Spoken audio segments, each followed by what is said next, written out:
हसन बख्शी साहब हमारे साथ मौजूद हैं, आप चेयरमैन आबाद हैं, बहुत शुक्रिया, सुबह खैर। सर ये बड़ा ही कोई अंथोनाक साने है, इसको देख के दिल तड़प जाता है कि जो लोग अपने प्यारों के लिए 7 दिन के लिए, इतने दिनों के लिए, 3 दिन 4 दिन के लिए इतने घंटों तक वहाँ नीचे खड़े हुए होंगे, उनके ऊपर क्या बीत रही होगी हम इमेजिन भी नहीं कर सकते हैं। लेकिन ये कोई पहला वाकया नहीं है। बाद में कह दिया जाता है कि जी बिल्डिंग को तो पहले से कह दिया गया था कि खाली करवा दो, खाली क्यों नहीं हुई? देखिए, जिस सख्त अल्फाज में इसकी मजम्मत की जाए वो कम है। हाउएवर मैं आपकी बात की तायीद करता हूँ, ये पहला वाक़या नहीं है और मैं इसमें मज़ीद एक जुमला ऐड करना चाहूँगा।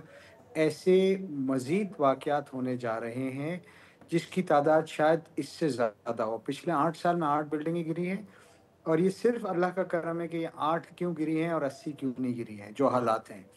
देखिए, 588 बिल्डिंगें डेंजरस डिक्लेयर्ड हैं। वो बिल्डिंगें हैं जिनका लाइफ स्पैन मुकम्मल हो चुका है। अब उसके लिए गवर्नमेंट ने कोई ना कोई कानून लाना पड़ेगा। 74 साल से कोई कानून नहीं था कि इन लोगों को कोई इस प्लॉट का ओनर कोई टेम्परेरी इनको किराया दे 2 साल का और यहाँ रिकंस्ट्रक्शन करे और फ्री ऑफ कॉस्ट इनको जगह दे और ऊपर जो एक्स्ट्रा फ्लोर मिलेंगे, वो बेच के अपना कैपिटल और कुछ नफ़ा क्रिएट कर ले। वो नहीं कर सकता, तो ये काम आप इन मकीनों को अलाउ करते हैं कि वो किसी बिल्डर को ले आए, वो कर दे। वो नहीं करता, तो मैं आबाद के प्लेटफ़ॉर्म से ऑफ़र करता हूँ कि इसी फ़ॉर्मूले पे हम करने को तैयार हैं। इन 600 के 600 बिल्डिंगों को हम या रिकंस्ट्रक्शन करेंगे या जैकेटिंग करेंगे। एक बात तो ये हो गई।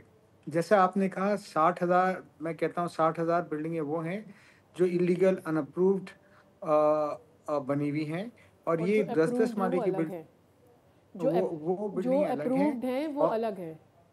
वो अलग हैं, ये इल्लीगल अनअप्रूव्ड हैं और 80 गज के 100 गज के प्लॉट पे 10-10 माले की बिल्डिंगें हैं। सर इसमें 40 गज पे 5 माले की भी बिल्डिंग है। और हसन साहब इसमें ये चीज़ भी ऐड कर लें कि जब मकान की छत डलती है तो ईदी के नाम पे इलाका पुलिस से लेके कौन कौन वहाँ चक्कर लगा रहा होता है, सबको सब कुछ पता होता है। लेकिन जब यहाँ ये सब कुछ हो रहा होता है तो किसी को उस वक्त पता नहीं चलता क्या?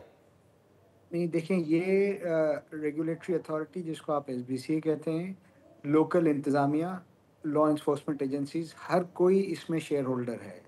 यहाँ तक के इलाके का बदमाश भी शेयर होल्डर है। जो लोग ये बिल्डिंग बना रहे हैं वो क्रिमिनल हैं, वो माफिया हैं। उन लोगों के ख़िलाफ़ और उन अफसरान के ख़िलाफ़ जो दूसरी तरफ देखते रहे उन्होंने बिल्डिंगें बनने दी, उनके ख़िलाफ़ एंटी टेररिज्म लॉज के तहत मुकदमे होने चाहिए, उनकी बेल नहीं होनी चाहिए ताकि 3 महीने में फ़ैसला हो। देखिए, ये इतना बड़ा मेनेस बन गया है कि ये आप इमेजिन करें, सिस्मिक ज़ोन है।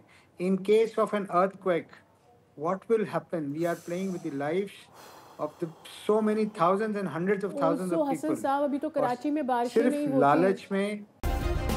सब्सक्राइब करें और बेल दबाएं ताकि कोई खबर रह न जाए।